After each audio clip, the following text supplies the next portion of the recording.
les lois qu'il a établies pour gouverner le ciel et la terre, il est tel que lui-même, Dieu, ne peut pas venir directement gouverner la terre. C'est pour ça que tout ce qui va se passer sur la terre, Dieu a besoin que les hommes acceptent. Alors, il va, par son esprit, les utiliser. C'est vrai, moi, il y a pas de raison de le comprendre. Il y a la raison. C'est Dieu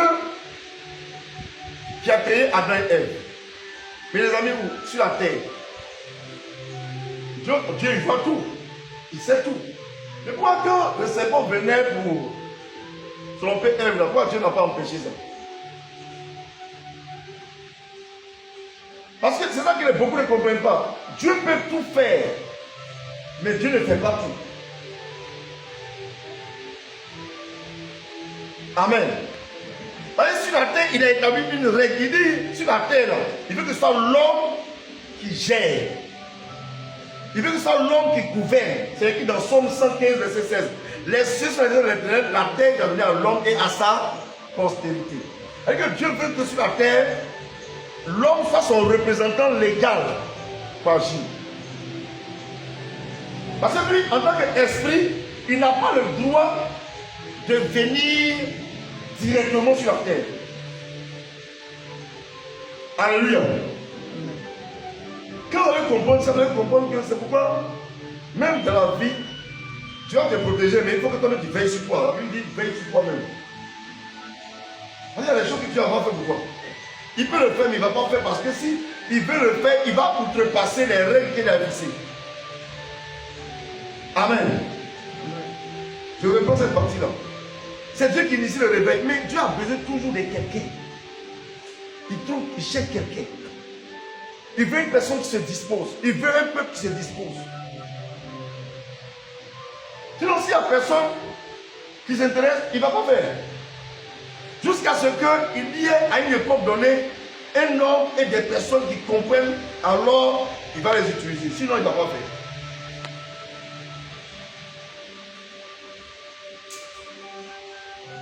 Deuxième chose que vous devez comprendre, c'est que dans ce que Dieu a créé,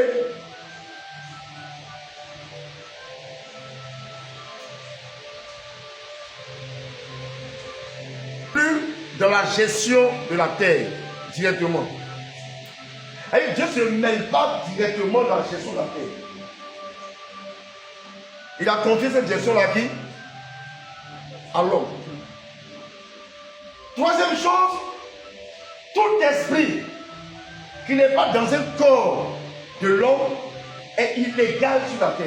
Parce que si Dieu lui-même veut venir directement et puis on dit, ah, Dieu a dit là, Dieu sera illégal. Or Dieu ne va pas accepter qu'on lui dise que lui est illégal. Alléluia, qu'est-ce qu'on dit? Il faut que tout le monde respecte la loi, y compris même les autorités. Donc Dieu lui-même, la loi qu'il établit, lui-même il respecte ça d'abord.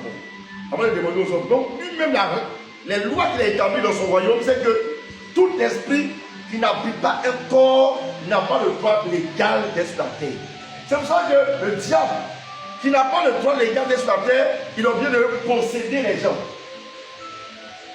Il a bien d'aller rentrer dans les gens pour pouvoir faire les choses sur la terre.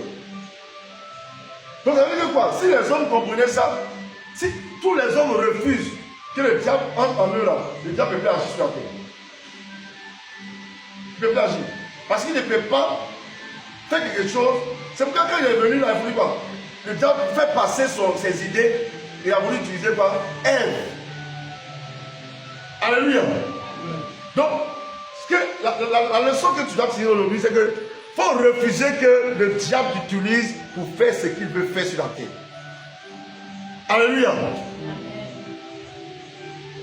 Tout esprit, qu'il soit de Dieu ou de Satan, n'a pas le droit légal d'être sur la terre sans passer par le corps de l'homme.